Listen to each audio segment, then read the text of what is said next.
Da sequência aqui na parte 2 da fisiologia cardiovascular, a variação do fluxo sanguíneo e controle vascular.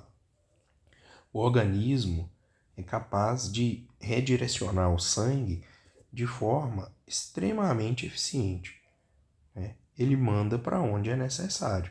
Por exemplo, a gente acabou de comer uma feijoada aí, precisa fazer a digestão. O sangue precisa ser direcionado para o estômago para que esse processo ocorra, né? E aí esse sangue vai ser direcionado para aquele local que mais tem a necessidade. Como isso ocorre? Existem os mecanismos de vasoconstrição e vasodilatação, né? A vasoconstrição, o que ela vai fazer? Ela vai reduzir a bitola da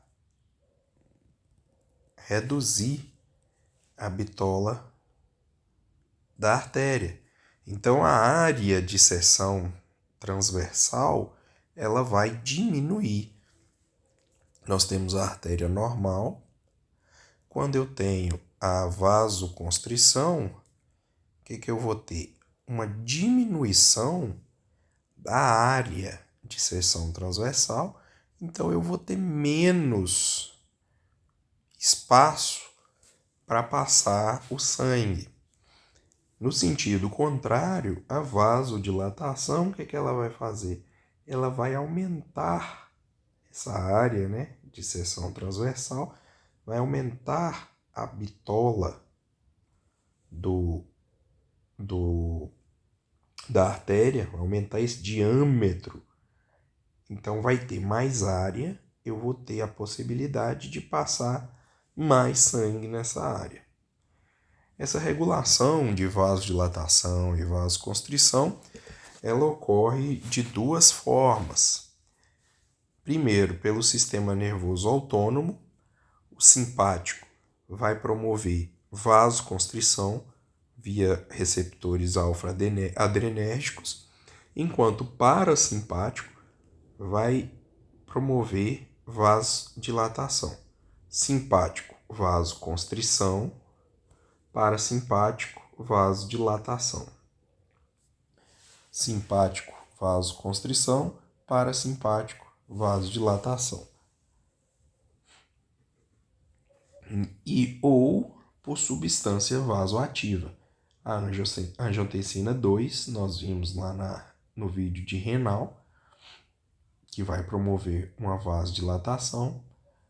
O óxido nítrico, liberado pelo endotélio, relaxa a musculatura vascular, promovendo vasodilatação.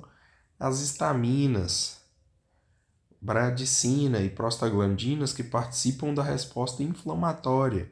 A resposta inflamatória ocorre vasodilatação. Pressão arterial. Pressão arterial é uma variável hemodinâmica crítica. Então, ela representa a força com que o sangue empurra as paredes dos vasos, especialmente nas artérias, durante cada batimento. Se a gente pegar a própria fórmula de pressão, né? Pressão é força sobre área, olha que interessante. Por essa fórmula a gente consegue perceber. Se eu tenho vasodilatação e eu estou aumentando a minha área de seção transversal, se aqui é uma divisão e eu estou aumentando o denominador, o que eu estou fazendo? Eu estou diminuindo o resultado. Da mesma forma que se eu estiver diminuindo o denominador, eu estou aumentando o resultado da equação, estou aumentando a pressão. Então, se eu tenho vasodilatação, eu tenho uma queda na pressão. Se eu tenho uma vasoconstrição, eu tenho um aumento na pressão. Outra coisa que a gente pode perceber aqui é se eu tenho um aumento na força, e eu posso considerar, por exemplo, um aumento no volume, eu tenho mais volume vindo, então eu tenho mais força vindo. Se eu aumento a minha força sem mexer na minha área, eu aumento a minha pressão. Se eu diminuo o volume, a volemia, a força do líquido, eu diminuo a pressão. Então, analisando por essa fórmula aqui, a gente tem uma boa base das variações de pressão. A própria fórmula de pressão arterial, ela é dependente do quê? Do débito cardíaco, que a gente viu, né? O volume de sangue bombeado por minuto, e da resistência vascular periférica, a resistência com que as paredes dos vasos vão causar a passagem do fluido. Qual é o fluido? Sangue. Né? Então, a pressão arterial também é influenciada por quem? Pelo volume sanguíneo total.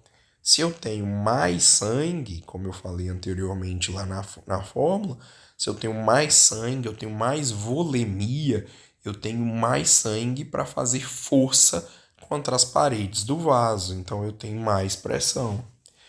A viscosidade, com que facilidade esse líquido escoa, flui pelas minhas artérias. Ele flui com maior dificuldade, ele é mais viscoso, mais grosso, mais espesso.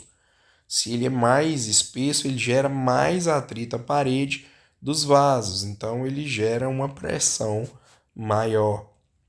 A elasticidade, né? Com o tempo, com o passar, com o envelhecimento, essas artérias vão perdendo a elasticidade. Se eu estou perdendo a elasticidade, elas não vão se dilatar na passagem do fluido. Se elas não vão se dilatar, tende ao quê? A elevar a pressão. Né? Então, a gente analisando essas coisas aí, fisiologia cardiovascular não tem que ser difícil. Basta a gente fazer uma boa análise aí do que está acontecendo. As classificações, né, da valor da pressão arterial, pressão normal, desejável aí, de 120/80, menor ou igual. A partir daí a gente começa a considerar, né, os estágios da pressão alta, a pressão elevada, a hipertensão. E temos o conceito aí, a hipertensão arterial sistêmica, né? A RAS é uma das doenças mais prevalentes do mundo, um dos principais fatores de risco para eventos cardiovasculares graves. Ela é definida pela pressão arterial acima de 140/90, aferida em múltiplas ocasiões. Isso aqui é importante. O paciente chegou, deu igual ou maior que 140/90, eu não vou dar diagnóstico de pressão arterial sistêmica. Né? Essa pressão nessa altura, né? Com esse valor, vamos dizer assim, tem que ser em múltiplas ocasiões e tem que conferir se está sendo aferida com a técnica correta. Né? O paciente teve tempo de descansar, o paciente consumiu muita cafeína há pouco tempo, o paciente veio andando, fez uma longa caminhada até chegar ao local onde a pressão vai ser aferida, o paciente teve tempo de descanso, né? Então, é bom que se considere, o braço está na altura do coração, a posição, o equipamento está sendo colocado da forma correta. Tendo feito isso tudo, aferido em múltiplas ocasiões, diagnóstico, pressão, hipertensão arterial sistêmica. Tem a hipertensão primária, que representa a grande maioria dos casos. Não há uma causa única identificável, né? Ela é complexa interação entre fatores. Como a gente viu, são tantos fatores que vão impactar a pressão arterial. Já a hipertensão arterial secundária tem uma causa identificável. Por exemplo, a estenose da artéria renal, hiperaldosteronismo, né? Hiperaldosteronismo nós vimos também na aula de renal, uma grande produção de aldosterona, que vai promover uma grande reabsorção de sódio, que vai promover uma grande absorção de água, que vai aumentar a volemia, que vai aumentar a pressão arterial, né?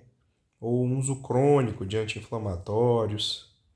Então, a hipertensão secundária, ela tem uma causa mais identificável.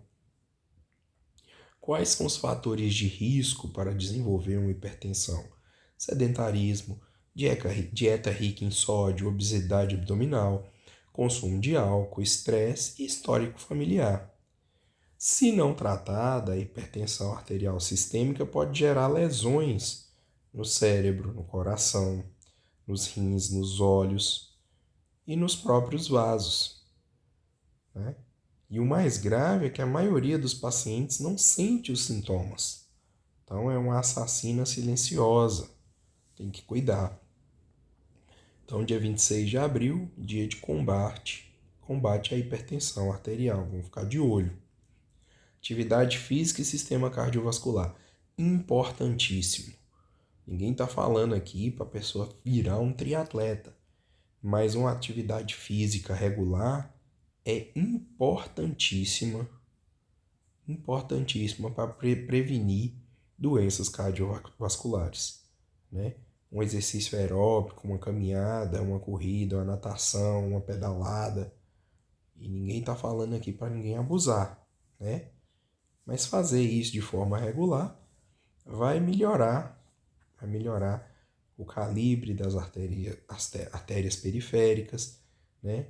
Então, vai melhorar a qualidade da musculatura lisa em volta dessas artérias, vai melhorar débito cardíaco, vai melhorar batimento, vai melhorar tudo.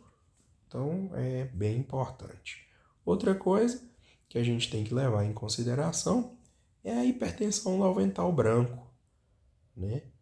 É extremamente comum, é uma elevação transitória da pressão arterial quando o paciente está ali naquele ambiente hospitalar, ambulatorial, principalmente na presença de profissionais de saúde, do médico, da enfermeira, do técnico, que está ali com aquela roupa branca, que a pessoa tem um medo, um bloqueio e acaba aumentando, acontecendo a vasoconstrição, né, devido à ansiedade, estresse que a pessoa causa naquele ambiente, e aí tem uma elevação da pressão arterial e não necessariamente a pessoa tenha algum problema de pressão alta. É só naquele caso específico, então é chamada hipertensão do avental branco. Tudo bom? Só isso aí, qualquer dúvida deixa aí nos comentários. Um abraço.